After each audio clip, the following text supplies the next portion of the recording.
You are watching Grace Television.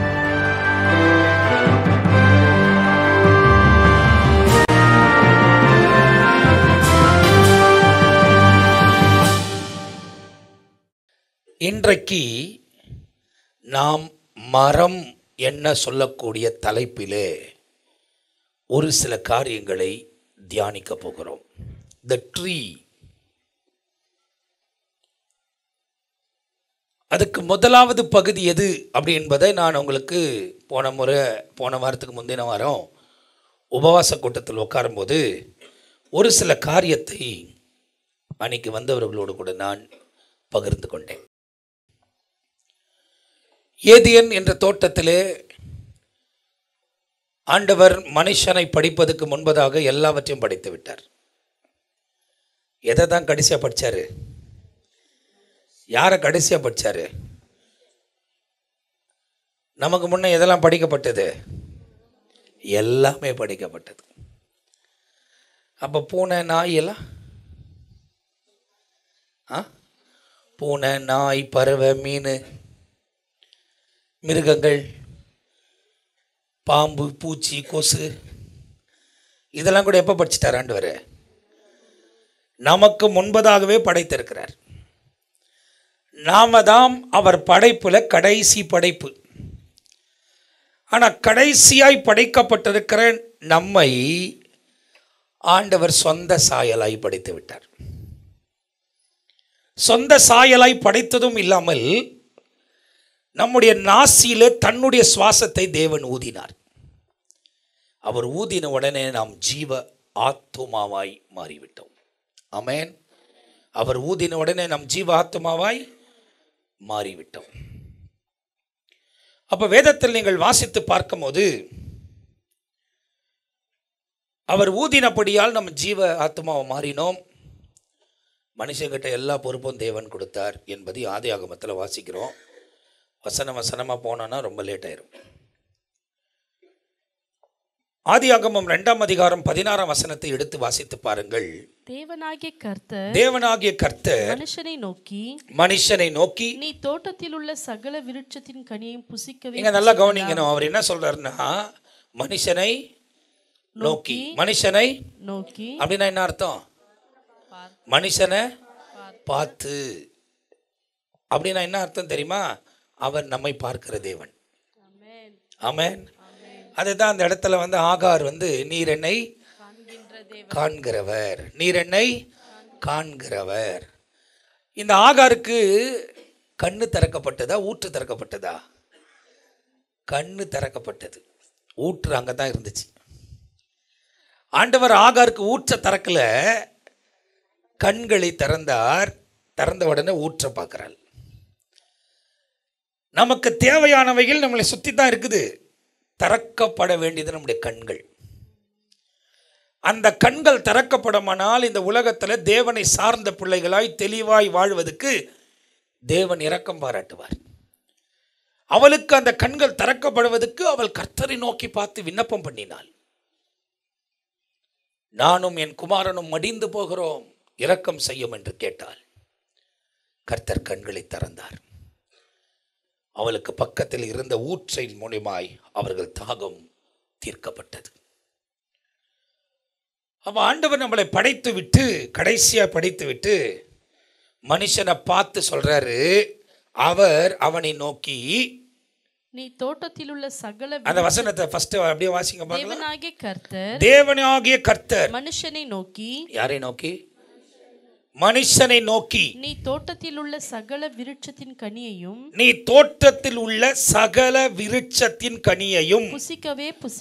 புசிக்கலாம். இதை யாரை படைக்கிறதுக்கு முன்னவே ஆண்டவர் சொல்றாரு? யாரை படைக்கிறதுக்கு முன்ன சொல்றாரு? ஏவாளை படைக்கிறதுக்கு முன்னே ஆதாம் கிட்ட சொல்றாரு. புரியுதா? ஏவாளை படைக்கிறதுக்கு முன்பதாகவே ஆதாம் கிட்ட சொன்னதாக பைபிள்ல எழுதப்பட்டிருக்கு. நீ இந்த தோட்டத்தில் எல்லா கனிகளையும் புசிக்கவே. அப்படின்னா என்ன அது அர்த்தம்? நீ சாப்பிடலாம். எல்லா பழத்தையும் என்ன பண்ணலாம்? சாப்பிடலாம். அடுத்த வசனம், ஆனாலும் நன்மை தீமை அறியத்தக்க விருட்சத்தின் கனியை புசிக்க வேண்டாம். அதை நீ புசிக்கும் நாளில் சாகவே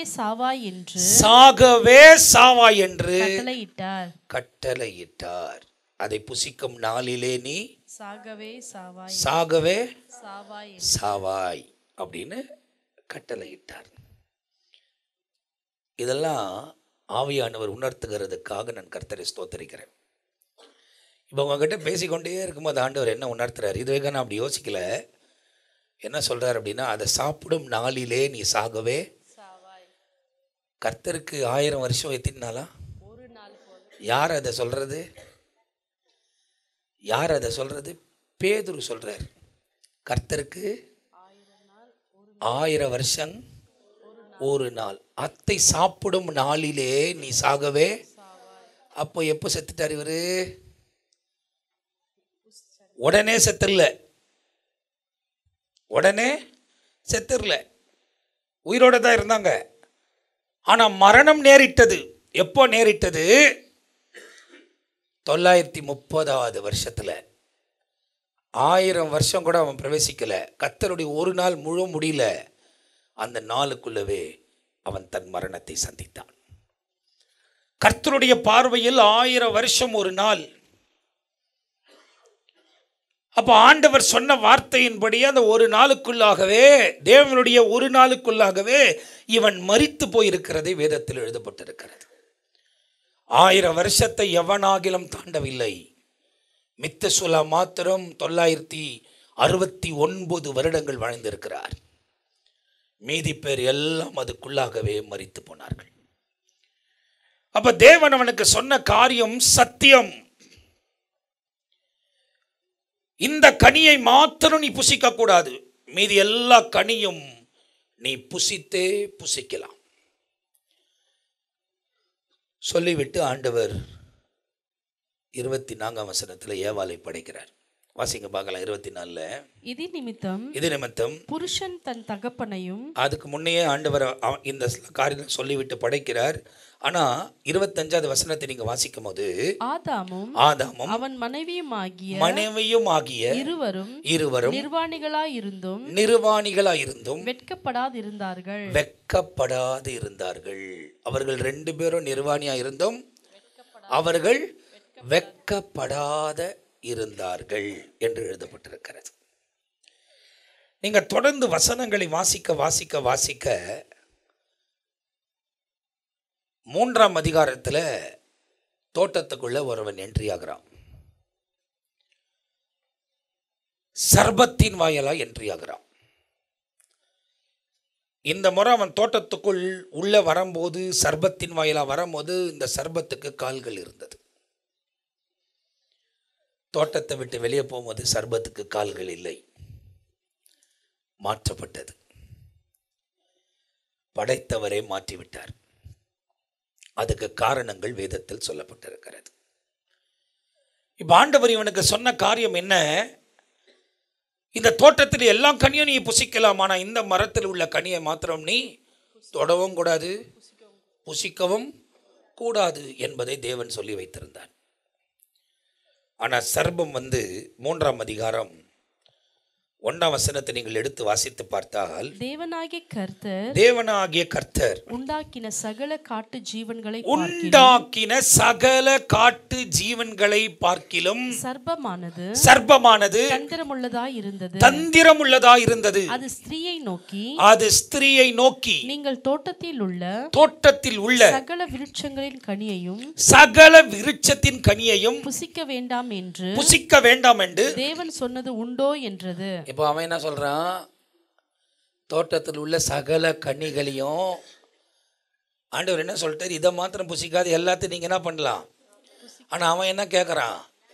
எல்லாத்தையும் சாப்பிட வேணான்னு சொல்லிட்டாரா? அவன் கேட்குற கேள்வி பாருங்க எப்படி இருக்கு. எல்லாத்தையும் சாப்பிட வேணான்னு சொல்லிட்டாரா?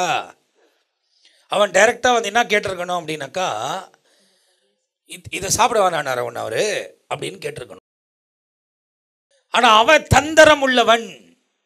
உங்களை டைரக்டா வர முடியாது. அவன் இன்டைரக்டாக வருவான். இப்போ கூட யார் மூலியமாவது உன்னை சோதிக்க வருவான்.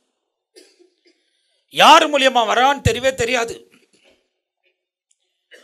ஆனால் தேவ திட்டத்தை நீ நிறைவேற்றி கொண்டே இருக்கும் போது உனக்கு தடையாய் வந்து எப்படியாகிலும் அந்த தேவ திட்டத்தை தடை செய்ய வேண்டும் என்று பல விதத்தில் இவன் முயற்சி எடுத்துக்கொண்டே இருப்பான், ஓய்வே மாட்டான். ஆனால் அவனை எதிர்த்து நில்லுங்கள், அப்போது அவன் ஓடி போவான் என்று எழுதப்பட்டிருக்கிறது. நம்ம பாவத்தை எதிர்த்து நிற்க கூடாது. பாவத்தை விட்டு நம்ம என்ன பண்ணணுமா, விலகி ஓடிடணுமா. ஆனால் யாரை எதிர்த்து நிற்கணும்? சாத்தானை எதிர்த்து நிற்கணும். அவன் என்ன பண்ணுவான்? ஓடி போவான் என்று எழுதப்பட்டிருக்கிறது. இப்போ அவன் கேட்கிற கேள்வி பாருங்க. தேவனாகிய கர்த்தர் உண்டாக்கின சகல காட்டு ஜீவன்களை பார்க்கிலும் சர்ப்பமானது தந்திரமுள்ளதாய் இருந்தது. அது ஸ்திரீயை நோக்கி நீங்கள் தோட்டத்தில் உள்ள சகல விருட்சங்களின் கனியையும் புசிக்க வேண்டாம் என்று தேவன் சொன்னது உண்டோ என்றது. ஸ்திரீ சர்ப்பத்தை பார்த்து ஸ்திரீ உடனே என்ன பண்ணிருக்கணும்? சர்ப்பத்தை பார்த்து, ஏய் நீ எப்படி பேசுற அப்படின்னு என்ன பண்ணியிருக்கணும்? தைரியம் வந்து அங்கே கேட்டிருக்கணும். இல்லைன்னா அந்த இடத்த விட்டு என்ன பண்ணியிருக்கணும்?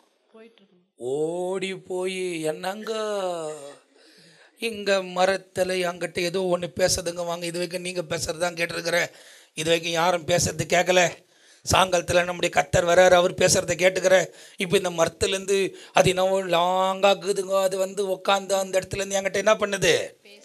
பேசணும்னு சொல்லணும். இன்றைக்கி நிறைய பேர், அதாவது செல்ஃபோன் தான் உங்களுக்கு பாம்பு, அது மூலியமாக தான் சாத்தான் உங்ககிட்ட பேசினுக்கிறான். இப்போ பல வெரைட்டியில் பேசுகிறான். அது சும்மா இல்லை, நீ பைபிளே பச்சா கூட அரை துணியில் ஒரு பொண்ணு வந்து எதிர்க்க நிற்கிது, உனக்கு என்ன ஆகுது?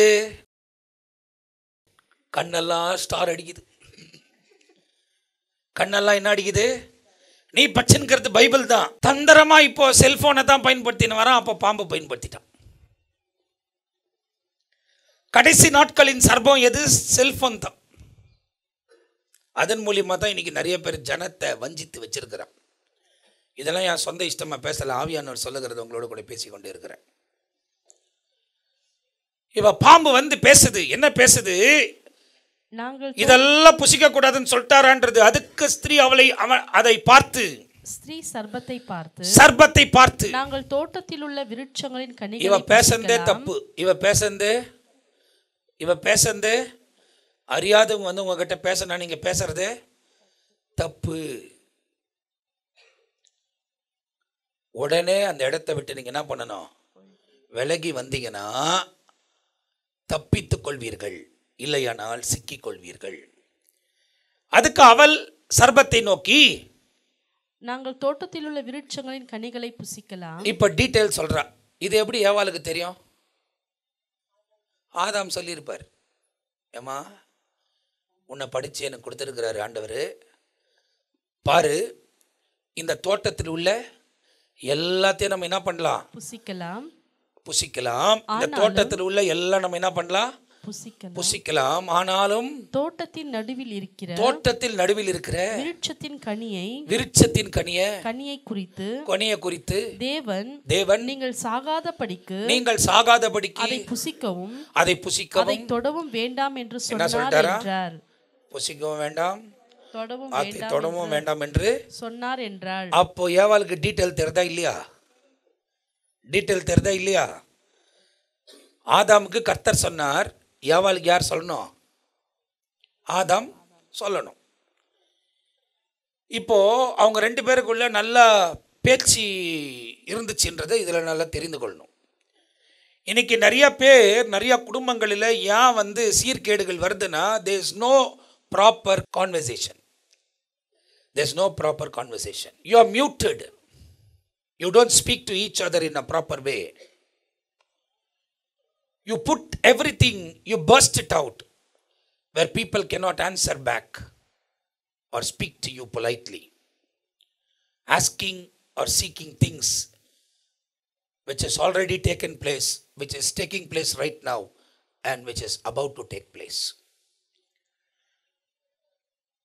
நடந்த காரியங்கள், நடந்து கொண்டிருக்கிற காரியங்கள், நடக்க போகிற காரியங்களை உட்கார்ந்து பேசக்கூடிய அளவுக்கு விடாதபடி குடும்பங்களை சாத்தான் தடுத்து வைத்திருக்கிறான். நீங்க ஒருவருக்கு ஒருவர் உட்கார்ந்து வேதத்தின் வசனங்களையும் தேவன் உங்களுக்கு கொடுக்கிற அந்த தாட்ஸ், ஆண்டவர் உங்களுக்கு கொடுக்கிற அந்த காரியங்களை நீங்கள் பகிர்ந்து கொள்ளவில்லை ஆனால் சாத்தான் தவறா சொல்லிக் கொடுப்பான். அவன் தவறா சொல்லிக் கொடுக்கும் போது எல்லாமே தவறாய் மாறி போகும். இப்போ இந்த ஏவாள் உடனே அங்கே வந்திருக்கணும், அவன் வரல, பேச ஆரம்பிக்கிறா, சாத்தான் வஞ்சிக்கிறான். வஞ்சித்த பிறகு அங்க என்ன நடக்குது அடுத்ததுன்னு வாசித்தீங்கன்னா, அப்பொழுது சர்ப்பம் ஸ்திரியை நோக்கி நீங்கள் சாகவே சாவதில்லை. என்னடா தனுஷ் என்ன சொல்லுது? நீ சாகவே சாவதில்லை. இப்படி வருது கால், அதாவது கால் எல்லாம் இருக்குது, அதுக்கு இப்படி வச்சுக்கினேன். தனுஷ் நீ அங்கே கவனிக்காத தனுஷ். நீ என்ன பண்ணோன்னா, நான் சொல்கிற மாதிரி எங்கன்னா யோசித்துக்கிட்டு கீழே பாரு அப்படின்னு இது சொல்லுது. ஏன்னா பக்கத்தில் இருக்கிறவங்க சரியாயிட்டுக்கிறான், இப்போ என்னையும் பார்த்துன்னுக்கிறான். அடுத்தது உங்கள்கிட்ட வந்துட்டுக்கிறான், இவன் என் பேச்சை கேட்க மாட்டேன்றான். இப்போ நீ கேட்கலாம், இன்னொருத்தங்கிட்ட போகிறான், அப்படி பின்னால் ரோக்கு போகிறான். நீ இப்படி நோண்டி கண்ணுரு, அங்கே கேட்காதீங்க. சாத்தான் வேலையை அதுதான். ஒருத்தன் துரத்தனா இன்னொருத்தக்கிட்ட வந்து நிற்கிறான், அவன் துரத்தனா இன்னொருத்தக்கிட்ட போகிறான், துரத்தினே இருக்கான், ஓடினே இருப்பான். அவனுக்கு ஓடுற வேலையாகவே இருக்கும், நிலைக்கவே மாட்டான். இப்போ இங்கே இருக்கிற விஷயத்தை உங்களுக்கு தெளிவாக சொல்கிறேன் பாருங்க. நேரமாவது வசனத்தை நீங்கள் அந்த அதிகாரம் முழுசாக வாசித்து பார்த்தீங்கன்னா, எல்லாத்தையும் புசிக்கலாம், இதை மாத்திரம் புசிக்கக்கூடாது என்று ஆண்டவர் சொல்லி இருக்கிறார். அதை தொடவும் கூடாது, அதை புசிக்கவும் கூடாது. ஆனால் இவன் என்ன சொல்றான்? அடுத்தது வாசித்தீங்கன்னா, நீங்கள் இதை புசிக்கும் நாளிலே உங்கள் கண்கள் திறக்கப்படும் என்றும் நீங்கள் நன்மை தீமை அறிந்து தேவர்களைப் போல் இருப்பீர்கள் என்று தேவன் அறிவார் என்றது. இப்போ நம்மள எந்த சாயலா படிச்சாரு? நம்ம அவர் சாயலா தான் இருந்தாங்க அவங்க. அப்போ என்ன போய் சொல்கிறான் பார், வந்து இதை சாப்பிட்டா தான் நீ அவர் போல இருப்பேன்றான். இதை சாப்பிட்டா தான் நீ அவர் போல இருப்ப அப்படின்றத வந்து சொல்கிறான். அப்போ என்ன திறக்கப்படுது அவங்களுக்கு? என்ன திறக்கப்படுது? அவங்க நிர்வாணிகளாலாம் இருந்தாங்க. அப்போ மகிமை எங்கே மூடி இருந்துக்கும்? கண்கள். எங்க? கண்கள். அப்போ நீங்கள் பார்த்தீங்கன்னாக்கா கண்கள் திறக்கப்படும். என்ன திறக்கப்படும்? கண்கள் திறக்கப்படும். அவன் சொல்கிறான் கண்கள் திறக்கப்படும். நீங்கள் யாரை போய் ஆயிருவீங்க? கண்கள் மறைக்கப்பட்டு இருந்தால்தான் அவர்கள் தேவனை போல இருப்பார்கள். இன்னைக்கு கண் திறந்திருக்கிறதுனால்தான் கண் போன போக்கில் நம்ம போகிறோம். கண் எதெல்லாம் நல்லது அழகாகிறதுன்னு பார்க்குது, அது பின்னால் ஓடி மாட்டின்னு முடிக்குது. ஆரம்பத்தில் தெரில, போக போக போகத்தான் அதன் கடினத்துக்குள்ளே அவர்கள் கடைந்து போகிறார்கள். அப்போ வேதத்தில் நீங்கள் பார்ப்பீர்களானால் சர்ப்பம் வஞ்சிக்கிறது. ஏவாள் என்ன பண்றா? அடுத்தது, அப்பொழுது ஸ்திரீயானவள் அந்த விருட்சம் புசிப்புக்கு நல்லதும் பார்வைக்கு இன்பமும் புத்தியை தெளிவிக்கிறதற்கு இச்சிக்கப்படத்தக்க இச்சிக்கப்படத்தக்கதாமா இருக்கிறது கண்டு அதன் கனியை பறித்து என்ன பண்ணிட்டா? இப்போ அதன் கனியை ஃபர்ஸ்ட் கை என்ன வச்சிட்டா? கை ஃபர்ஸ்ட் என்ன வச்சா?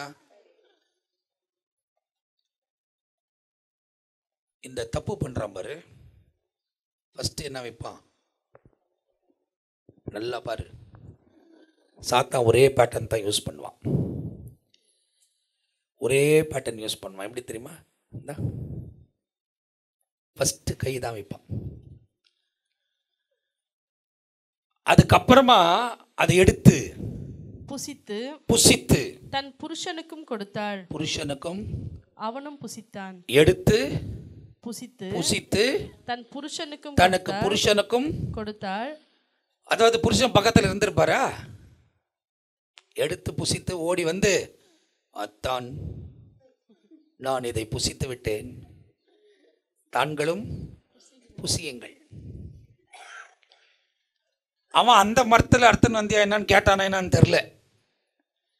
பழம் நிறையா இருக்குல்ல, நிறைய வெரைட்டியான பழம். அவன் வாங்கி புசித்துட்டுக்கிறான் இதுகிட்டேருந்து, எதுவும் கேட்காம. புசித்த உடனே பைபிள் சொல்லுது, அப்பொழுது அவர்கள் இருடைய கண்களும் திறக்கப்பட்டது. இருடைய கண்களும் திறக்கப்பட்டது. சாத்தான் என்ன சொன்னவன் கண்கள் இப்ப என்ன ஆயிடுச்சு? திறக்கப்பட்டது. அந்த கண்கள் திறக்கப்படக்கூடாதுன்னு தான் தேவன் மகிமையால மூடி வச்சிருந்தார். அந்த கண்கள் மகிமையால மூடப்பட்டு இருந்தோமானால் உலகத்தில் பாவம் வந்திருக்காது, அக்கிரமம் வந்திருக்காது, உலகத்தில் மீறுதல் வந்திருக்காது. ஆனால் அந்த கண்கள் திறக்கப்பட்டது நிமித்தமாய் அவர்கள் தாங்கள் நிர்வாணிகள் என்று அறிந்து அத்தி இலைகளை தைத்து, அத்தி இலைகளை பாருங்க, அத்தி இலைகளை தச்சு அவங்க கட்டிக்கிறாங்க. அப்புறமா ஆண்டவர் வராரு, குளிர்ந்த காற்றப்போ டெய்லி ஆண்டவர் வர மாதிரி வந்தார். வந்த நேரத்தில் இவங்க போய் ஒளிஞ்சிக்கிறாங்க. இது வரைக்கும் ஒளியில இப்போ என்ன பண்ணுறாங்க? ஒளிஞ்சிக்கிறாங்க. தப்பு பண்ணுறவங்க தான் என்ன பண்ணுவாங்க? போய் வெளியே வர மாட்டாங்க. தப்பு செஞ்சிட்டாங்கன்னா அந்த இடத்த விட்டு என்ன பண்ண மாட்டாங்க? வெளியே வர மாட்டாங்க. தப்பு செய்யாதவங்க தைரியமாக என்ன பண்ணுவாங்க? வெளியே வருவாங்க. அந்த ஒளிர சுவாபம் ஏன் வருதுன்னா தப்பு பண்ணியிருக்கிறாங்கன்றது அர்த்தம். அதுவே ஐடென்டிஃபிகேஷன். அப்போ போய் ஒளிஞ்சுக்கிறாங்க. ஆண்டவர் வர்றாரு, பேசுகிறாரு. பேசினோன்னா ஐயோ நாங்கள் நிர்வாணியாக இருக்கிறோம் அப்படின்றாங்க. யார் சொன்னதுன்னு ஆண்டவர் கேட்குறாரு. நான் சாப்பிடுவானான்னு சொன்ன பழத்தை சாப்பிட்டீங்களான்னு கேட்குறாரு. ஆதாம் வந்து சொல்கிறான். இப்போது ஆதாம் தான் வந்து சொல்கிறான், ஆமாண்டவரே நீர் படைத்த இந்த ஸ்திரீ வந்து எனக்கு பழத்தை கொடுத்தாள். இங்கே பாரு எப்படி சொல்கிறாங்க பாருங்க. ஆதாம் என்னான்றான்? ஃபஸ்ட்டு நீர் படைத்த இந்த ஸ்திரீ எனக்கு என்ன கொடுத்தா? பழத்தை கொடுத்தா. ஸ்திரீயை கேட்டா சர்பம் என்னை வஞ்சித்தது. பழி வந்து ஒருத்தர் மேலே ஒருத்தர் தான் போடுவாங்க. இன்னைக்கும் அடுத்து தாங்க இருக்குது. தான் செய்தாங்கன்றது ஒத்துக்கொள்ளவே மாட்டாங்க. பழியை இன்னொருத்தர் மேலே சுமத்துறதுக்கு தான் பார்ப்பாங்க தவிர ஆமாம் நான் தப்பு பண்ணிட்டேன் அப்படின்னு சொல்கிறதுக்கு வாய் வர்றது இல்லை. அப்படி வாய் வரக்கூடியவர்கள் குறைவானவர்கள். கர்த்தர் அவங்களை பலப்படுத்துவார். ஆமென், அல்லேலூயா. இப்போ உலகத்துக்குள் பாவம் வந்துருச்சு. வந்த உடனே ஆண்டவர் என்ன பண்ணுறார் அப்படின்னா ஸ்டார்டிங்லேருந்து, அதாவது வரார். எங்கேருந்து வராருன்னா முதல் சர்பத்தை பார்க்குறார். இப்போ ஆதாம் யாரை சொல்கிறான்? ஏவாள் யாரை சொல்கிறது? இப்போ எது ஃபஸ்ட்டு காரணம்? சர்பம் பண்ணிச்சா? சர்பத்துக்கு உள்ள கர்மம் பண்ணானா? யார் அவனுக்குள்ள வந்தது? சாத்தான். எங்கே வந்தான்? எங்கே வந்தான்? தோட்டம் பேரு ஏதியன் என்ற ஏதியனில் உள்ள ஒரு தோட்டத்தில் அவர்களுக்காக படைக்கப்பட்ட ஏதியன் தோட்டம் என்பது, ஏதியன் என்றது ஒரு இடம், அதில் உள்ள ஒரு தோட்டம். அந்த தோட்டத்தில் உள்ள இடத்தில் யார் உள்ள வந்தது? சாத்தான் வந்து சர்பத்துக்குள்ள புகுந்து யாரை வஞ்சிக்கிறான்? ஃபஸ்ட்டு ஏவாளை வஞ்சிக்கிறான். ஏவாள் கொண்டு வந்து யார்கிட்ட கொடுக்குறாங்க? ஆதாம் கிட்ட கொடுக்குறாங்க. ஆதாம் கிட்ட கொடுத்த உடனே கர்த்தர் வராரு. கர்த்தர் வந்தோடனே ஒளிஞ்சுன்னு இருக்கிறாங்க. முதல் பதில் சொல்ல போகிறது யாரு? ஆதாம் போறாரு. ஆதாமை கேட்ட உடனே யார் சொன்னது, எப்படி சாப்பிட்டேன்னு கேட்ட உடனே ஏவாள் மேலே பழி போடுறாரு. ஏவாளை கேட்ட உடனே ஏவாள் வந்து யார் மேலே பழி போடுது? சர்பத்தின் மேலே போடுது. இப்போ ஆண்டவர் என்ன பண்ணுறாரு? கரெக்டாக லைனாக பாருங்கள். முதல் சர்பத்தை பார்த்து சொல்கிறார். சர்பத்தை பார்த்து என்ன சொல்றார்? வாசிமாங்க. அப்பொழுது தேவனாகிய கர்த்தர் சர்பத்தை பார்த்து நீ இதை செய்தபடியால் சகல நாட்டு மிருகங்களிலும் சகல காட்டு மிருகங்களிலும் சபிக்கப்பட்டிருப்பாய். நீ உன் வயிற்றினால் நகர்ந்து உயிரோடு இருக்கும் நாளெல்லாம் மண்ணை தின்பாய். அதாவது ஆண்டவர் சர்பத்துக்கு சொன்ன சாபம். சாத்தான் ஓடிட்டான். ஆண்டவர் தோட்டத்துக்குள்ளே வந்தோன்னு அவர் காலி அங்கேருந்து. இப்போ தனியாக யார் நிற்கிறது? அங்கே தனியாக யார் நிற்கிறது? காலோடு தான் நிற்குது. சர்பத்துக்கு முதல்ல என்ன இருந்துச்சு? காலோடு நின்று ஆண்டவரை பார்க்குது. இப்போ பேசுறது ஏவாள்கிட்ட பேசுனிய? பேசுறவன் இல்லைங்க. யார் இல்லை? பேசுனானே அவங்க இல்லை, ஓடிட்டான். இப்போ ஓடின உடனே ஆதாம் கேட்டோடனே ஆதாம் பேசினா, ஏவாள் கேட்டோடனே ஏவாள் பேசிச்சு. சர்பத்துக்கிட்ட ஆண்டவர் பேசும்போது, ஆண்டவர் நான் இல்லை ஆண்டவர், அவன் யாரோ எனக்குள்ளே பூந்து என்னை இப்படி கொண்டு வந்துட்டு நான் அங்கே இருந்தேன், அங்கே சுற்றி நின்றேன், என்னை கூப்பிட்டு வந்து இது உள்ளே வந்து இவகிட்ட என்ன பேசினானே தெரில, என்னவோ ஆயிட்டுக்குது அப்படின்னு சொல்லலை, பேசவே இல்லை. ஏன்னா சர்பம் பேச முடியாது. சர்பத்துக்குள்ளே இருந்து சாத்தான் பேசினான். ஆண்டவர் தோட்டத்துக்குள்ளே என்ட்ரி ஆன உடனே அவன் ஓடிட்டுக்கிறான். இப்போ இடம் கொடுத்தது யார் அவன் உள்ளே போகிறதுக்கு? சர்பம். இப்போ சர்பத்தை பார்த்து சொல்கிறாரு, நீ இனிமே உன் வயிறில் தான் என்ன பண்ணுவேன், நீ உயிர் வாழும் நாட்கள் எல்லாம் நகர்ந்து போவ, நீ சபிக்கப்பட்டிருப்ப. உள்ள காலால் வந்த தோட்டத்துல காலால் வந்த சர்பம் போகும்போது வயிற்றால நகர்ந்து போக வேண்டிய சூழ்நிலை ஏற்பட்டது. ஆரம்பத்தில் தேவனோடு கூட நடக்கக்கூடியவர்கள் நல்லா தான் இருக்கிறார்கள். சாத்தானுக்கு செவி கொடுத்து தேவனை விட்டு தூரமாகி உலக பிரகாரமான காரியத்தில் அகப்பட்டு ஈடுபடும் போது அவர்களுடைய வாழ்க்கை தரமட்டமாய் மாறி போகிறது. அப்போ இப்போ இந்த நடக்குதுன்னா, இப்போ போகும்போது சர்பம் வந்து வயிற்றிலே நகர்ந்துன்னு போக வேண்டிய சூழ்நிலை ஏற்பட்டுருச்சு. அது வயிற்றில் நகர்ந்து போகுது. அடுத்தது இப்போ யார்கிட்ட வர்றாருன்னா ஸ்திரீ கிட்ட வர்றார். நெக்ஸ்ட், உனக்கும் ஸ்திரீக்கும், உனக்கும், இது சாத்தானை பார்த்து, அதாவது சர்பத்தை பார்த்து சொல்றது, உனக்கும் ஸ்திரீக்கும், உன் வித்துக்கும் அவள் வித்துக்கும், உன் வித்துக்கும் அவள் வித்துக்கும் பகை உண்டாக்குவேன். அவர் உன் தலையை நசுக்குவார், அவர் உன் தலையை நசுக்குவார், நீ அவர் குதிங்காலை நசுக்குவாய், நீ அவரின் குதிங்காலை நசுக்குவாய். அதாவது அவர் உன் தலையை நசுக்குவார். ஏன் தலையை நசுக்குவார்? இப்போ இயேசு கிறிஸ்து கல்வாரியில் மரித்த பிறகு எப்படி சாத்தான் தலை நசுக்கப்பட்டது நீங்க சொல்றீங்க? யாருண்ணா தெரிஞ்சா ஆன்சர் பண்ணுங்க, பரவாயில்ல. If you know you can answer. இப்போ தலையை நசுக்கணும், அவன் என்ன பண்ணுவான்? குதிங்காலை அவன் நசுக்கிட்டான். அப்போ அதுக்கு என்ன அர்த்தம்னா, அவர் காலில் நீ என்ன பண்ணுவ? ஆணி. அப்போ இவர் எப்படி தலையை நசுக்கினார் அப்படின்னா, இந்த கொல்கோதா மலை இருக்குது தெரியுமா? கொல்கோதா மலை, அதோடைய பேர் என்ன தெரியுமா? It's a place of skull. எது ஸ்கல்? நமக்கு எது ஸ்கல்? இந்த உள்ள இருக்கிற எலும்பு, மண்டை எலும்பு, மண்டை ஓடு, நம்ம மண்டை ஓடு த ஸ்கல். அந்த கொல்கோதா மலையில அவர் உன் தலையை நசுக்குவார். அந்த கொல்கோதா மலையில கரெக்டா ஆண்டவரை கொண்டு போது அடிக்கும் போது, அந்த மலையின் மீது ஆண்டவர் தன் ஜீவனை விடும்போது அவன் நசுக்கப்பட்டு போனான். அதான் ஆண்டவர் சொல்றார், முதல் தீர்க்க தரிசனம் மேசியாவை குறித்து, இயேசுவை குறித்து சொன்னவர் பிதாவாகிய தேவன் தான். அதுக்கு பிறகுதான் மற்ற தீர்க்கதரிசிகள் எல்லாம். அப்போ இப்போ பாவம் வந்துருச்சு. இப்போ சாத்தானுக்கு, அதாவது சாத்தானுக்கு சொல்லிட்டாரு. அடுத்தது அவன் எங்கேருந்தா கேட்குறான்னு அவருக்கு தெரியும். இப்போ பாம்புக்குள்ளே இல்லை, அவன் ஓடிட்டான். பாம்புக்குள்ளே இருந்தால் அவன் என்ன பண்ணியிருப்பான்? பேசியிருப்பான். அவன் பேசலை அப்படின்னா, ஏன்னா ஆண்டவர்கிட்ட பரலோகத்துக்கே போய் பேசினானா இல்லையா? பேசினான். அப்போ அங்கே பேசியிருப்பான். அவன் இவரு என்ட்ரி ஆனவனே ஏமாற்றிட்டான், பயந்துக்கன்னு ஓடிட்டான். இன்றைக்கி நிறைய பேர் கூட இருந்து உன்னை உசுப்பேற்றி விடுவாங்க, நீ மாட்டிக்கும் போது உன்னை விட்டு விலகி ஓடிடுவான். யாரும் கூட நிற்க மாட்டான், நல்லா சொல்லிடுவான், இதை பண்ணு, அதை பண்ணு, இதை வாங்கு, ஏன் சும்மா இருக்கிற, அதை வாங்குன்னுவான். எதையுமே நீங்கள் சித்தமாக செய்யாதீங்க. தேவ திட்டத்தை நிறைவேற்றுவதுக்கு தேவனை கேட்டு செய்யுங்க. சொல்கிற மனுஷன் ஓடி போயிடுவான். கர்த்தர் சொல்லிட்டாருன்னு வைங்க, கடைசி வரைக்கும் கூட இருப்பார். உங்களை கைவிடவே மாட்டார். அவர் நிச்சயமாக நிறைவேற்றுவார். ஆமென், அல்லேலூயா. சொல்கிற மனுஷன் உன்னை கூட்டு போய் நற்றாட்டில் நிற்க வச்சுட்டு ஓடிடுவான். நீ தான் அலமோதணும். அப்புறமா ஆண்டவர் சொல்கிறத கேட்கணும். அவர் தான் எல்லாவற்றையும் வாய்க்க பண்ணி நடத்த வல்லமை உள்ள தேவனாக இருக்கிறார். ஆமென், அல்லேலூயா. அதோட முடிவு பண்ணிட்டேன், யாருடைய ஆலோசனை நமக்கு தேவையில்லை. கர்த்தர் காண்பிக்கிறது நம்ம செஞ்சுட்டு போயிட்டே இருப்போம். தேவன் பலப்படுத்தி நிலைநிறுத்துவதற்கு அவர் உண்மை உள்ள தேவனாக இருக்கிறார். ஆமென், அல்லேலூயா. இப்போ அதுக்கு சொல்லிட்டார். அடுத்த வசனம், அவர் ஸ்திரீயை நோக்கி. இப்போ நெக்ஸ்ட் யாரை பார்க்குறாரு? ஸ்திரீயை நோக்கி. ஃபர்ஸ்ட் யார் வந்து பேசுறது?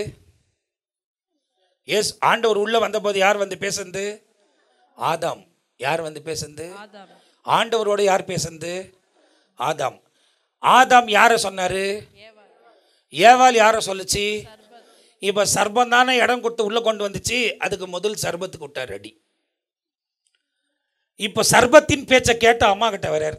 என்ன சொல்றாருன்னா, அவர் ஸ்திரியை நோக்கி நீ கர்ப்பவதியாய் இருக்கும் போது உன் வேதனையை மிகவும் பெருக பண்ணுவேன். வேதனையோட பிள்ளை பெறுவாய். நீ வேதனையோட பிள்ளையை பெறுவாய். உன் ஆசை உன் புருஷனை பற்றி இருக்கும். அவன் உன்னை ஆண்டு கொள்வான். அதுக்கு முன்ன மனுஷன் அவளை ஆள வேண்டும் என்று தேவன் படைக்கல. அவ எப்போ இதில் விழுந்தாலோ அப்பதான் மனுஷன் ஸ்திரியை ஆளுவதற்கு தேவன் வைத்தார் என்பதை வேதத்தில் எழுதப்பட்டிருக்கிறது. ஃபர்ஸ்ட் இவங்க 2 பேரும் ஈக்குவாலிட்டியில தான் ஆண்டவர் வச்சிருந்தார். ஆனால் எப்போ தன்னை தானே எழுந்தாலோ புருஷன் உன்னை ஆளுவான். உன்னுடைய, அதாவது என்ன சொல்றாரு, உன் ஆசை உன் புருஷனை பற்றி இருக்கும்.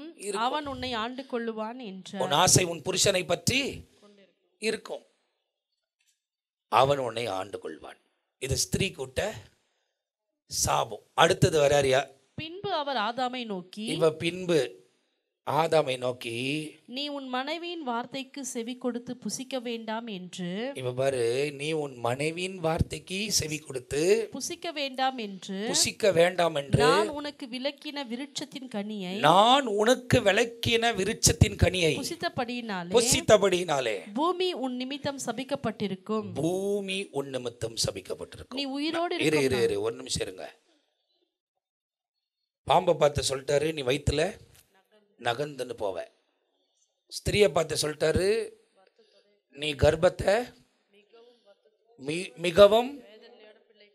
மிகவும் வேதனையாய் பிள்ளையை பெறவாய்.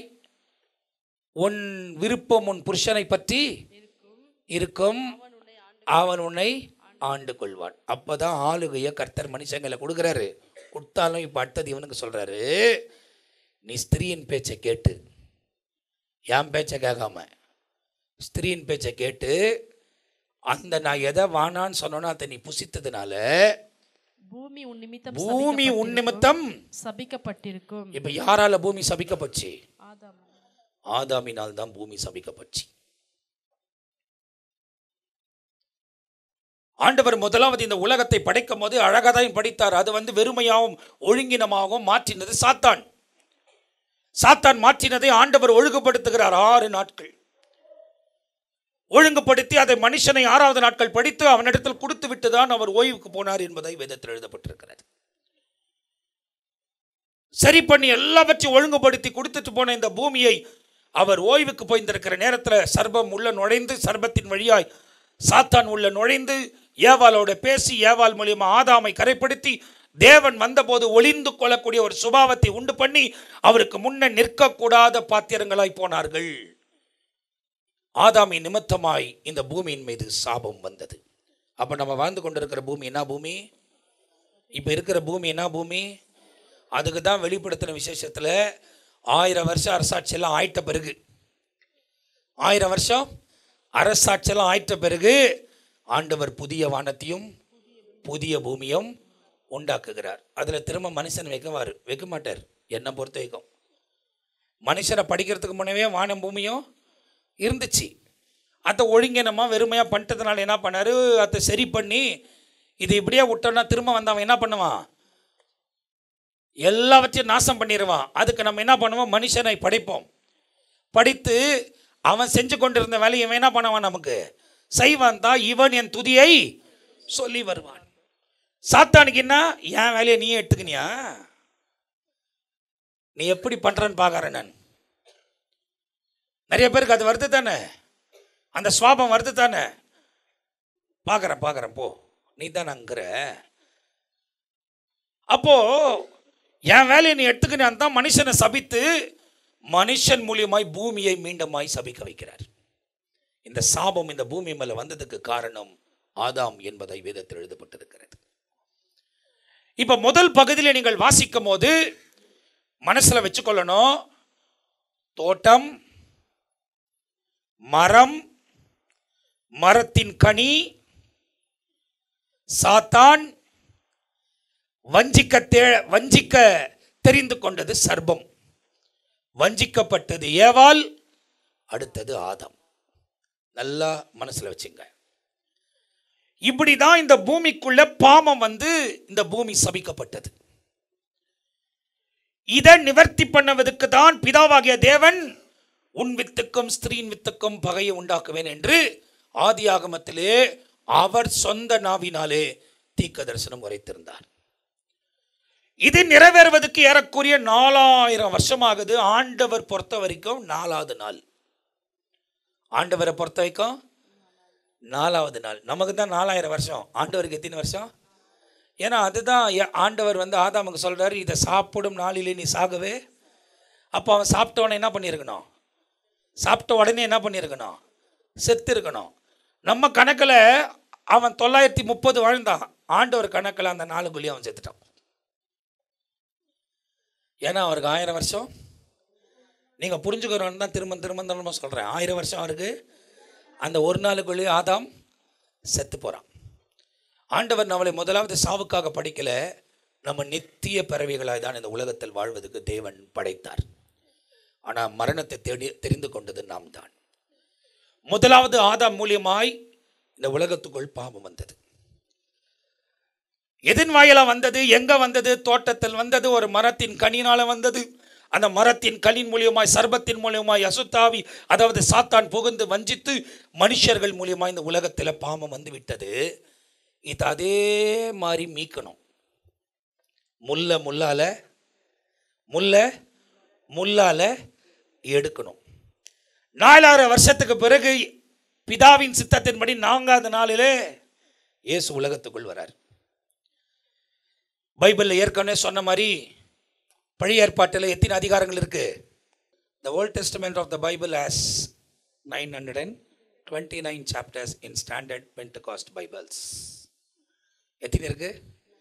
929. ஆதாம் எப்போ சாவறாரு? 930 years. 930th இயர்ல அவர் சாவறாரு.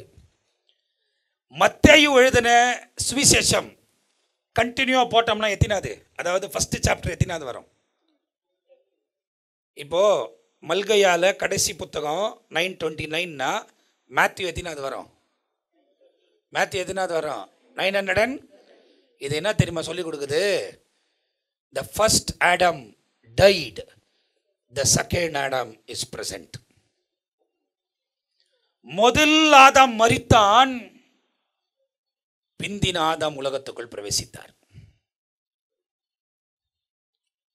எக்ஸாக்டா 930th சாப்டர்ல இது நமக்கு காண்பிக்கப்படுகிறது. இயேசு உலகத்துக்குள் பிரவேசித்தார்.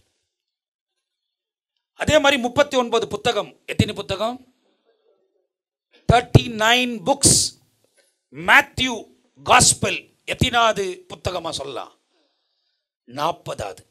The whole Matthew 28 chapters நீங்க கணக்கு போட்டீங்கன்னா it is the 40th book. இஸ்ரவேலர்கள் 39 வருஷம் வனாந்தரத்தில் அலைந்து 40வது வருஷத்துல தான் வாக்கு தத்தம் பண்ணப்பட்ட கானான் தேசத்துக்குள் பிரவேசிக்கிறார்கள். 39 புத்தகங்கள் முடிந்து 40வது புத்தகம் வரும்போது நாம் பிதா சொன்ன வாக்கு தத்தத்தை சுதந்தரிக்கிறோம். ரொம்ப தெளிவாய் அவைகள் எல்லாம் நமக்கு அறிவுறுத்தப்பட்டிருக்கிறது. அதுதான் பைபிள்ல சொல்றது, ஞானம் உள்ளவன் கணக்கு பார்க்க கடவன். இப்ப ஏற்கனவே உங்களுக்கு சொன்ன மாதிரி முள்ளால நம்ம என்ன பண்ணணும்? எடுக்கணும். இப்ப தோட்டத்தில் தான் தோட்டத்தில் தான் சர்பம் வந்தான், சர்பத்துக்குள்ள வந்தான். கனியின் மூலியமாய் சாப்பிட வச்சு உலகத்தை பாவத்துக்குள்ள கொண்டு போயிட்டான். அதுக்கு ஒரு மரணம் காரணமா இருந்தது. இயேசு இந்த உலகத்துக்கு வந்து பிதாவின் சித்தத்தை நிறைவேற்றுகிறார். அவர் கெத்சமனி பூங்காவில போவதற்கு முன்பதாகவே அவர் சீஷர்களோடு கூட பந்தி இடுகிறார். இட்ட அந்த பந்தியில என்ன குடிச்சாரு? What did he drink? wine. Wine which is made out of a fruit. Wine which is made out of a fruit. ஏவாள் மரத்திலிருந்து பறித்து அந்த பழத்தை புசித்தார்கள். இயேசு பிழியப்பட்ட பழத்தின் அந்த சாறை தேவன் குடித்தார். அங்க கனியின் மூலியமாய் உலகத்துக்குள் வந்த காரியத்தை கனியின் மூலியமாவே ஆண்டவர் மாற்றுவதற்கு, அவர் நொறுக்கப்படுவதற்கு அடையாளமாக தான் அந்த புசிக்கப்பட்ட கனியை தேவன் பானம் பண்ணினார். ஆகையால் தான் ஆண்டவர் நமக்கு சொல்றாரு, இதில் பானம் பண்ணும் போதெல்லாம் என்னை நினைவு கூர்வீர்கள். அன்னைக்கு அவள் புசித்த அந்த கனியினாலே உலகத்துக்குள் பாவம் வந்திருக்குமானால், நீங்கள் பானம் பண்ண போகிற இந்த கனியின் சாரினாலே நீங்கள் மீட்கப்பட்டவர்களாய் நித்திய ஜீவனுக்குள்ள பிரவேசிப்பீர்கள். ஆமென், அல்லேலூயா. இத பானம் பண்ணுகிறவன் நித்திய ஜீவனுக்குள்ள பிரவேசிப்பான் என்று வேதத்தில் எழுதப்பட்டிருக்கிறது. இப்போ ஒரு பழத்தின் சாரினாலே அவர் என்ன பண்றாரு? பானம் பண்றார். அடுத்தது எங்க போறாரு? தோட்டத்தில் தொடங்கினது எங்க முடிக்கணும்? தோட்டத்திலே முடிக்கணும். கனியில தொடங்கினது எங்க முடிக்கணும்? கனியிலேயே முடிக்கணும். மரத்தினால் தொடங்கினது எங்க முடியணும்? மரத்திலே முடியணும். அப்போ பழம், மரம், அதுக்கு பிறகு தோட்டம். இயேசுவின் வாழ்க்கையில பழம், தோட்டம், மரம் மூன்றுமே வந்திருக்கும். கெத்சமனி பூங்காவில போய் ஜெபிக்கிறார். அவர் மேல அப்படியே அத பைபிள் சொல்லுது, அந்த கெத்சமனி பூங்காவில் அவர் போய் ஜெபிக்கும் போது அவர் வியாகுலப்படுகிறார். காரணம் என்ன தெரியுமா? உலகத்தின் அத்தனை பாவமும் அவர் மேல வரப்போகிறது. அதுக்கு அவருக்கு விருப்பம் இல்லை. ஆனாலும் என்ன சொல்றார் பிதாவு கிட்ட? ஆனாலும் உம்முடைய சித்தம், உமக்கு சித்தமானால் இந்த பாத்திரத்தில் என்ன பண்ணுங்க, நீக்கி விடுங்க. அப்படின்னா உங்க சித்தத்தின்படியே ஆக கடுவது. தோட்டத்தில் வர்றார். அதுக்கப்புறமா என்னத்தை சுமந்துன்னு போறாரு? என்னத்தை? சிலுவை எதனால செய்யப்பட்டது? மரத்தினால் செய்யப்பட்டது. இந்த வசனத்தை வாசிங்க. யோவான் எழுதின சுவிசேஷம் 6ஆம் அதிகாரம் 53 58 வாசிக்கலாம். அதற்கு இயேசு அவர்களை நோக்கி, நீங்கள் மனுஷகுமாரனுடைய மாம்சத்தை புசியாமலும் அவருடைய இரத்தத்தை பானம் பண்ணாமலும் இருந்தால் உங்களுக்குள்ளே ஜீவன் இல்லை என்று. உங்களுக்குள்ள என்ன இல்லை? ஜீவன் இல்லை என்று. அந்த பழத்தின் மூலியமா என்ன ஆயிருச்சு? ஏதேன் தோட்டத்துல சாப்பிட்ட அந்த பழத்தின் மூலியமா என்ன ஆச்சு? மரணம் வந்துருச்சு. என்ன வந்துருச்சு? மரணம் வந்துருச்சு. இப்ப மரித்தது என்னவா மாறணும்? ஜீவனா மாறணும். அந்த பழத்து நிமித்தமா பூமிக்கு என்ன வந்துருச்சு? சாபம் வந்துருச்சு. அந்த சாபத்தில் தான் மனுஷன் வாழறான். அந்த சாபம் இப்போது இந்த பூமி மேல மாறணும். இதெல்லாம் மாறணும்னா இயேசு கிறிஸ்து செய்த காரியங்கள், அந்த முந்தின ஆதாம் எதெல்லாம் இழந்தானோ ஒன்றொன்றாய் பிந்தின ஆதாம் நிறைவேற்றி முடித்தார் என்பதை வேதத்தில் துல்லியமாய் சொல்லப்பட்டிருக்கிறது. ஆமென். என்ன சொல்றாரு பாருங்க. ஜீவன் இல்லை என்று. ஜீவன் இல்லை என்று. மெய்யாகவே மெய்யாகவே உங்களுக்கு. எப்படி சொல்ற? மெய்யாகவே மெய்யாகவே உங்களுக்கு சொல்லுகிறேன். வாசிங்க. என் மாம்சத்தை புசித்து, என் மாம்சத்தை புசித்து என் இரத்தத்தை பானம் பண்ணுகிறவனுக்கு, என் இரத்தத்தை பானம் பண்ணுகிறவனுக்கு நித்திய ஜீவன் உண்டு. நித்திய ஜீவன் உண்டு. நான் அவனை கடைசி நாளில் எழுப்புவேன். நான் அவனை கடைசி நாட்களில் என்ன பண்ணுவேன்? எழுப்புவேன். ஆமென், அல்லேலூயா. அப்ப இன்னைக்கு ஏன் நமக்கு கம்யூனியன் கொடுக்கப்படுது? நித்திய ஜீவனுக்கு பாத்திரமாய் மாறும்படி. பழத்தில் இழந்ததை பழத்தின் சாரினால் இயேசு மீண்டுமாய் பிழியப்பட்டவராய், கிரஸ்ட் ஃப்ரூட். அந்த வயனை அந்த ஒரு இது இவங்க ஒரு பார்க்குறாங்க, சூசன் என்ற ஒரு என்ன சொல்றது, ஒரு எபிசோடு. அது என்ன சொல்றீங்க? சீசனாக போடக்கூடிய ஃபர்ஸ்ட் சீசன், செகண்ட் சீசன்னு ஒவ்வொரு எபிசோடாக போடுறாங்க.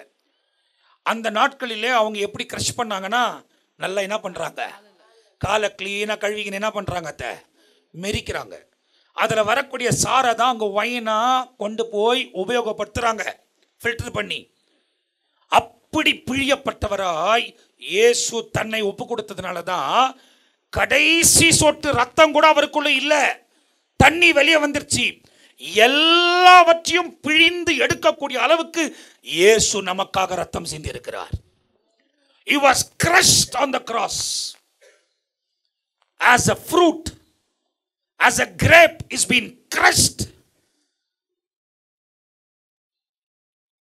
to be remembered by God. நசுக்கப்படுகிறது போல அவர் நசுக்கப்பட்டார். மரத்தில் வந்த கனி நிமித்தமாய் இந்த உலகத்தை இழந்த அவர் கல்வாரியின் மரத்தில் அவர் நமக்காக தன் ஜீவனை கொடுத்தார். ஆகையால் தான் கலாத்தியருக்கு எழுதின நிருபத்தில் 3ஆம் அதிகாரத்தில் அப்போஸ்தலனாகிய பவுல் இப்படி சொல்றார். எடுத்து வாசிக்கலாம். கலாத்தியருக்கு எழுதின நிருபத்தில் அப்போஸ்தலனாகிய பவுல் சொல்றார். என்ன சொல்றார் அப்படின்னா 3ஆம் அதிகாரம் 13ஆம் வசனம். மரத்திலே தூக்கப்பட்ட எவனும், மரத்தில் தூக்கப்பட்ட எவனும் சபிக்கப்பட்டவன் என்று எழுதியிருக்கிறபடி, சபிக்கப்பட்டவன் என்று எழுதியிருக்கிறபடி கிறிஸ்து நமக்காக சாபமாகி, கிறிஸ்து நமக்காக சாபமாகி நியாயப்பிரமாணத்தின் சாபத்திற்கு நம்மை நீங்களாக்கி மீட்டுக் கொண்டார். நியாயப்பிரமாணத்தின் சாபங்களுக்கு நீங்களாக்கி மீட்டு கொண்டார். அந்த மரம், அந்த பழத்து நிமித்தமாய் அந்த தோட்டத்தில் வந்த சாபத்தை இந்த பழத்து நிமித்தமாய் தோட்டத்திலிருந்து அதே மரத்தில் இயேசு பலியாகி எந்த சாபமும் எந்த பாவமும் உலகத்துக்குள் வந்தது, அதே பாவத்திலிருந்து சாபத்திலிருந்து அவர் நம்மை மீட்டு கொண்டார். ஆமென். உபாகமம் 21:23 எடுத்து வாசித்து பாருங்கள். வேதம் என்ன சொல்லுகிறது? Deuteronomy chapter 21 verses 23. இரவிலே அவன் பிரேதம் மரத்திலே தொங்கல் ஆகாது, இரவிலே தன்னுடைய பிரேதம் அந்த மரத்தில் தொங்கல் ஆகாது, அந்நாளில் தானே அதை அடக்கம் பண்ண வேண்டும், அதை அடக்கம் பண்ண வேண்டும். தூக்கி போடப்பட்டவன் தேவனால் சபிக்கப்பட்டவன். ஆகையால் உன் தேவனாகிய கர்த்தர் சுதந்திரமாக கொடுக்கும், உனக்கு சுதந்திரமாய் கொடுக்கும் தேசத்தை தீட்டுப்படுத்தாயாக. அப்போ இந்த இடத்துல கல்வாரி சிலுவையில் அடிக்கப்பட்டவர்கள் ஏற்கனவே அந்த நாட்களிலே பாவம் செய்தவர்களை எதலை கட்டி வைத்து அடித்தார்கள்? மரத்திலே கட்டி வைத்து அடித்தார்கள். ஆகையால் தான் மாலை ஆன உடனே அடுத்த நாள் ஓய்வு நாளா இருக்குதுன்னு சொல்லி போய் வந்து பிலாத்துக்கிட்ட கேட்குறாங்க, இயேசுவை நாங்கள் இறக்குறோம், அவங்க 2 பேரும் சாகாது இருந்தாங்கன்னா நாளைக்கு காலையில் வைக்க வெயிட் பண்ண முடியாது, நாளைக்கு காலையில் என்ன நாள் எங்களுக்கு ஓய்வு நாள், அதனால் அவங்க காலை என்ன பண்ணுறோம், உடைச்சிட்றோம். காலை உடைச்ச உடனே என்ன ஆயிரும் தெரியுமா? இந்த முட்டியை உடைச்சிட்டாங்கன்னா இந்த பாடி வெயிட் கம்ப்ளீட்டாக அப்படி இறங்கின உடனே லங்ஸ் இழுத்து உடனே மூச்சு விட்டு செத்துருவாங்க. அதுக்கு காலை உடைப்பாங்க. காலை உடைக்கிறதுக்கு வரும்போது தான் இயேசு ஏற்கனவே தன் ஆவியை ஒப்பு கொடுத்து கழுத்தை தொங்க போட்டிருப்பாரு. அவர் செத்துட்டாரா, காலை உடைக்கிறதுக்கு முன்னே செத்துட்டாரான்னு கன்ஃபார்ம் பண்ணுறதுக்கு தான் ஈட்டியில் விழாவில் குத்துறாங்க. தண்ணீர் புறப்பட்டது என்பதாக எழுதப்பட்டிருக்கிறது. உடனே ஒருத்தன் சொல்கிறான், அவர் ஏற்கனவே செத்துட்டு இருக்கிறாரு. ஏன்னா தாவீது அதாவது சங்கீதத்தில் எழுதப்பட்டிருக்கோம், அவருடைய எலும்புகள் ஒன்றும் உடைக்கப்படவில்லை, அது நிறைவேறும்படியே இப்படி நடந்தது. ஆனால் 2 கல்லனுங்க காலை உடைச்சாங்க. 2 கல்லனுங்க காலை உடைச்சாங்க. ஒருத்தன் செத்த உடனே எங்கே போயிட்டான்? பரதேசிக்கு போயிட்டான். இன்னொருத்தன் பாதாளத்தில் ஆக்கினி தீர்ப்புக்காக இன்னும் வைக்கப்பட்டிருக்கிறான். அவருடைய நாள் நெருங்கி வருகிறது. அப்போ வேதத்தில் எழுதப்பட்டிருக்கிற காரியத்தை நம்ம நிறையா மரத்தை கொடுத்து ஏறக்குறைய நிறைய வசனம் இருக்குது. நீங்கள் போய் தியானிக்கலாம். அந்த வீட்டில் மரத்தை குறித்து நிறைய வசனங்கள் எழுதப்பட்டிருக்கு. 100க்கு மேலே இருக்குது. அதை ஒன்று காமிச்சோன்னா உங்களுக்கு ரொம்ப லேட் ஆயிரும். அப்போ நீங்கள் போய் மரத்தை குறித்து எல்லாமே வாசிக்கலாம். அதாவது யோசுவா 10ஆம் அதிகாரத்தை வாசிங்க. யோசுவா 10ஆம் அதிகாரம் 26, 27. அதற்கு பின்பு யோசுவா அவர்களை வெட்டி கொன்று 5 மரங்களிலே தூக்கி போட்டான். எதில் தூக்கி போட்டான்? 5 மரங்களிலே தூக்கு போட்டான். வாசிங்க. சாயங்காலம் மட்டும் தூக்கி போட்டான். இல்லை என்ன போட்டான்? தூக்கு போட்டான். என்ன போட்டான்? தூக்கு போட்டான். வாசிங்க. சாயங்காலம் மட்டும் மரங்களிலே தொங்கினார்கள். சாயங்காலம் மட்டும் எங்க தொங்கினாங்க?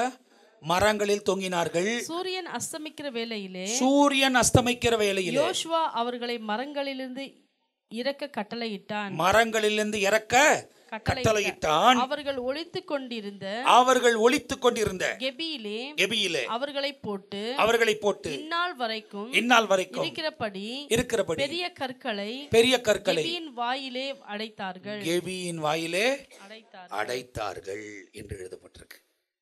அப்ப மரத்தில் தூக்கப்பட்ட எவனும் சபிக்கப்பட்டவன். கிறிஸ்து இயேசு நமக்காக சாபமாக்கப்பட்டபடியால் இனி சாபம் இராது என்று எழுதப்பட்டிருக்கிறது.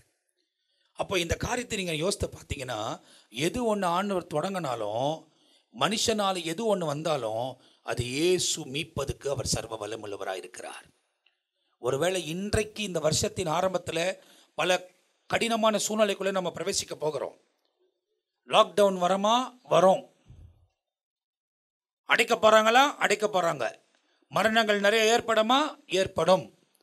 கண்களால் பார்க்க போகிறோம்.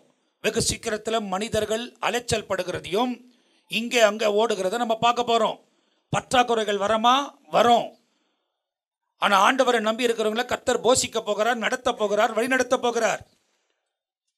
எல்லா தீமைக்கும் தேவன் தான் நம்மை பாதுகாத்து வழிநடத்த வேண்டும். ஆனால் நம்ம தேவனோடு கூட இருக்க நாமே ஒப்பு கொடுக்க வேண்டும். கிறிஸ்துவங்களா அல்ல, கிறிஸ்துவுக்குள் வாழக்கூடியவர்களாக இருக்க வேண்டும். வசனத்தை வாசிக்கிறவர்களாக அல்ல, வாசித்தபடி கை கொண்டு நடக்கக்கூடியவர்களாக இருக்க வேண்டும். தீமையை விட்டு விலகி நன்மையானதை பற்றி கொள்வீர்களானால் வரப்போகிற ஆக்கினி தீர்ப்புக்கு தப்பித்துக் கொள்வோம். வேதத்தில் உள்ள எல்லா காரியமும் நம்முடைய கண்களுக்கு முன்பதாய் நிறைவேறி கொண்டிருக்கிறது. அப்போ ஏதேம் தோட்டத்தில், அந்த தோட்டத்தில் இழந்ததை எல்லாவற்றையும் கெத்சமனி தோட்டம் முதல் கொண்டு கொல்கோதா மலை வரை இயேசு செய்து முடித்தார். முந்தின ஆதாம் இழந்தான், பிந்தின ஆதாம் சுதந்தரித்தார். ஆகையால் தான் சொல்லுகிறார், நானே உனக்கு வழியும், நானே உனக்கு சத்தியமும், நானே உனக்கு ஜீவனமாக இருக்கிறேன். புரியுதா? என்னை பின்பற்றுகிறவன் இருளில் நடவாமல் என்று எழுதப்பட்டிருக்கிறது. You follow Jesus. உனக்கு பேட்டர்ன் நான் இல்லை, உனக்கு பேட்டர்ன் மனிதர்கள் அல்ல, உனக்கு பேட்டர்ன் நீ யூடியூப்பில் பார்க்குற ஊழியக்காரங்க இல்லை. எல்லாருமே மேடையில் நல்லா தான் பேசுவாங்க, ஆனால் எல்லாருக்கும் பிரச்சனை இருக்குது, எல்லாரும் குறைவுள்ளவர்கள். ஏன்னா பைபிள் சொல்லுது, நாம் எல்லாம் பாவம் செய்து தேவ மகிமை அற்றவர்களாய் மாறினோம். We have all sinned and fallen short of glory of God. நமக்கு பேட்டர்ன் ஒரே ஒருவர் தான், இயேசு கிறிஸ்து மாத்திரம்தான். அவரை மாத்திரம் பார்த்து வாழுங்க. இருக்கிற வரை தேவன் ஆரோக்கியம் தந்து பலன் தந்து வழிநடத்தி தொடர்ந்து முன்னேறி கடந்து போவதற்கு உதவி செய்ய சர்வ வல்லமையுள்ள தேவனாக இருக்கிறார். ஆமென், அல்லேலூயா. அப்போ இன்றைக்கு இந்த காரியத்தை ஆண்டவர் ஏன் நமக்கு சொல்லி கொடுக்குறாரு அப்படின்னா, நீங்கள் பைபிளில் ஒரு குறிப்பிட்ட காரியத்தை நான் அப்போவே பார்த்து எடுத்து வைத்தேன். என்ன அப்படின்னா, இவங்க அந்த பழத்தை சாப்பிட்ட உடனே அவங்க நிர்வாணின்னு அவங்க தெரிஞ்சுக்கினாங்க. இயேசுவை கல்வாரி சிலுவையில் கொண்டு போகும்போது என்ன பண்ணாங்க? அவரை நிர்வாணி ஆக்குனாங்க. இவங்க நிர்வாணி அவங்களே அவங்க சாப்பிட்டதுனால ஆயிட்டாங்க. அவரும் அந்த மரத்தின் மேலே போகும்போது என்ன ஆயிட்டாரு? நிர்வாணி ஆயிட்டார். எதெல்லாம் ஏதேன் தோட்டத்தில் நடந்ததோ அது அப்படியே மீட்கும் பொருளாக இயேசு இந்த இடத்துல கொல்கோதா மலையில ஏதேன் தோட்டத்தை தொடங்கி கொல்கோதா மலை வரை எல்லாவற்றையும் தேவன் நிறைவேற்றி முடித்தார். ஆமென். அந்த பந்தியில ஆரம்பிச்சாரு, கொல்கோதா மலையில முடிச்சிட்டார். அவங்க அந்த மரத்தில் ஆரம்பிச்சாங்க, பழத்தில் ஆரம்பிச்சாங்க, உலகத்தை சாபத்துக்குள்ள ஆக்கிட்டாங்க. அப்போ தேவ சித்தத்தின்படி நடக்க நீங்கள் கவனமாக இருக்கும்போது ஆண்டவர் உங்கள் வாழ்க்கையில் மேன்மையான காரியங்களை செய்து வழி நடத்துவதற்கு அவர் உண்மை உள்ள தேவனாக இருக்கிறார். ஒரே ஒரு வழி தான், இயேசுவை பின்பற்றணும். உன் இருதயம் தேவனோடு நடக்கணும். தேவன் உங்கள் வாழ்க்கையில் பெரிய காரியங்களை செய்வார். வேற பாதுகாப்பே இல்லை, வேற ஒன்றும் பண்ணவே முடியாது. நம்ம இங்கே இருந்தால் கூட கர்த்தர் தான் நம்மளை பாதுகாக்கணும். புரியுதா? கடுமையான நாட்கள் வருது. என்ன ஆகுன்றத படிப்படியாக தான் போகும்போது தெரியும். அது வந்தால் தான் நான் நம்பவேனா, நீ வந்த பிறகு நம்பி என்ன பண்ணுறியோ பண்ணிக்க. என்ன நடக்கும்னு தெரியாது. இப்போ இன்னொன்று சொல்கிறேன் பாங்க, அங்கே யார் மூலியமாக புகுந்தான் சாத்தான்? யார் மூலியமா? சர்பம் இங்கே யார் மூலியமாக புகுந்தான்? சாத்தான். இயேசுவை காட்டி கொடுக்கும்போது யார் மூலியமாக புகுந்தான்? அங்கே பாம்பை பயன்படுத்தினா இங்கே யாரை பயன்படுத்தினா? அங்கே செஞ்சதும் யார், இங்கே செஞ்சதும் யார்? அதே பழைய வலு சர்பம் தான். அங்கே செஞ்சதும் சாத்தான், இங்கே செஞ்சதும் சாத்தான். அங்கே பாம்பை பயன்படுத்துகிறான், இங்கே மனுஷனை பயன்படுத்துகிறான். எதை பயன்படுத்துவான்னு தெரியாது. உன்னை தேவனை விட்டு பிரிக்கணும்னு ட்ரை பண்ணிட்டே இருக்கிறான். அவன் எதையும் பயன்படுத்தி கொண்டே இருப்பான். அவன் என்ன பயன்படுத்தினாலும் தேவனுக்கு செவி கொடு. ஆண்டவர்கிட்ட போய் சொல்லிடு. ஆண்டவரோடு ஒப்புரவாயிரு. ஆண்டவரே, இந்த மாதிரி எண்ணம் எனக்கு இருக்கு, இந்த மாதிரி பார்வை எனக்கு இருக்கு. ஏன்னா பைபிள் சொல்லுது, உன் கண் உனக்கு இருளா இருக்குமானால் உன் சரீரம் முழுவதும் இருளா இருக்கும். உன் கண் உனக்கு வெளிச்சமா இருக்குமானால் உன் சரீரம் முழுவதும் வெளிச்சமா இருக்கும். ஏன்னா உன் கண் தான் உன் சரீரத்தின் விளக்காய் இருக்கிறது. ஆமென். நீ ஒரு நாள் ட்ரை பண்ணு, உன் கண்ணை கட்டிக்கோ. ஓப்பனே பண்ணாத, கண்ணை கட்டிக்கோ. காலையில் எழுந்த உடனே உன் கண்ணை கட்டிடு. இரவு வரும் அந்த கண்ணை கட்டிட்டே நீ இரு. எந்த தீமையும் உன்னை மேற்கொள்ளவே கொள்ளாது.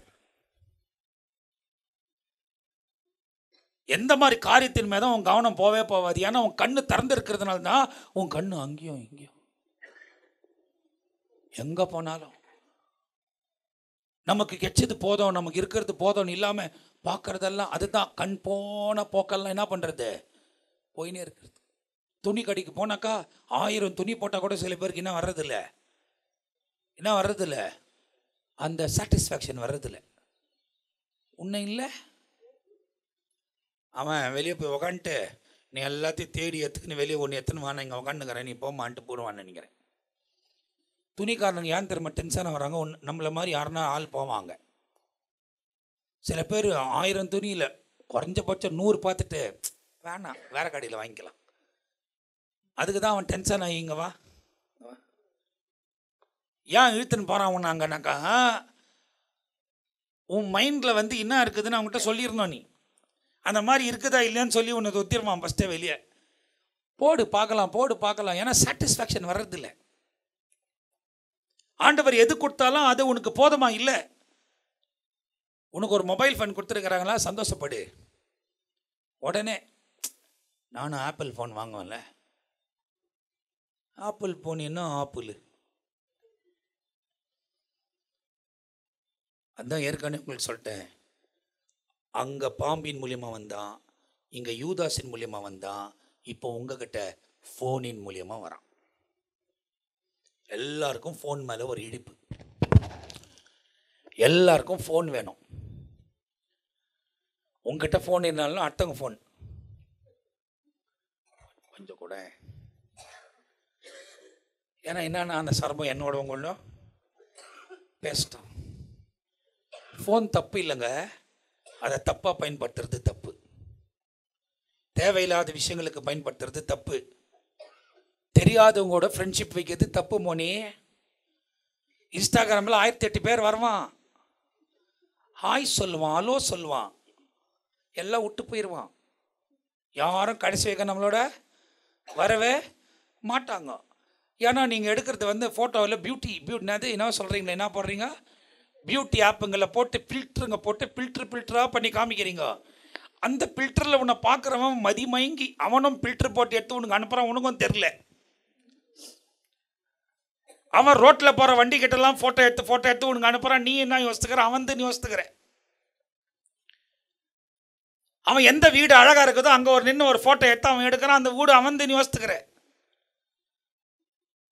அதுக்கு மயங்கி அதை கொடுத்துட்டு அவன் கூட சுற்றி அதுக்கப்புறமா அவன் வந்து சரியில்லைன்னு ஒன்று பாதிக்கப்படுறது யாரு? நீங்கள் தான். அதுதான் தேவையில்லாதவங்களோட நம்ம ஃப்ரெண்ட்ஷிப் வச்சுக்க கூடாது. அவங்கள பிளாக் பண்ணுறது நம்மகிட்ட தாங்குது அதிகாரம். அப்போ நீங்கள் எச்சரிக்கையாக இருக்கணும். சாத்தான் எவனை விழுங்கலாமோ என்று சுற்றி திரிந்து கொண்டிருக்கிறான். உன் வாழ்க்கை பாதிக்கப்படக்கூடாதனால் தேவனோடு நடங்கள். இந்த வருஷம் பயங்கர சேலஞ்சுக்குள்ளே போகிறோம். தேவனோடு நடப்பீர்களானால் கர்த்தர் தப்பித்துக் கொள்ள வழி செய்வார். ஆண்டவர் தம்முடைய கிருபைகளை வழங்க பண்ணுவார்.